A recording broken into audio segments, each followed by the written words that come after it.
आतार झील हिंदुकुश पहाड़ों में एक ऊंचाई पर वाक़ा झील दरकोट और इश्कुमान वादियों के दरमियान वाक़ा है। ये तकरीबन 4000 मीटर बुलंद और तकरीबन 4 किलोमीटर लंबा है, जिसमें बर्फ़ानी चोटियों और ग्लेशियर्स के नज़ारे हैं।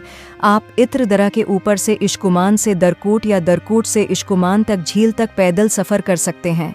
ओटार झील, जिसे इत्र है झील भी कहा जाता है, एक कदीम अल्पाइन झील है जो ज़िला गज़र, गलगत बल्तिस्तान, पाकिस्तान की वादी इश्कुमान में वाक़े है। सतह समंदर से तकरीबन 4000 मीटर की बुलंदी पर वाक़े ये पोशीदा जवाहिर दलक्श कुदरती खूबसूरती पेश करता है और ट्रेकिंग के शौकीन अफराद के लिए एक फ़ायदा मंद मंजिल का काम करता है। इत्र झील अपने क्रिस्टल साफ पानियों के लिए मशहूर है, जो आसपास की चोटियों की इक्कासी करती है, जो एक पुरस्कून और पुरस्कून माहौल पेश करती है। ये इलाका हयातियाती तनव्वुर से मालामाल है। अल्पाइन नबातात और हैवानात की मुख्तलिफ अक़साम हैं। कदीम माहौल और तिजारती सियाहत की अदम मौजूदगी इसे फ़ितरत से मोहब्बत करने वालों के लिए तन्हाई और बेसाख्ता खूबसूरती के लिए एक बेहतरीन मकाम बनाती है।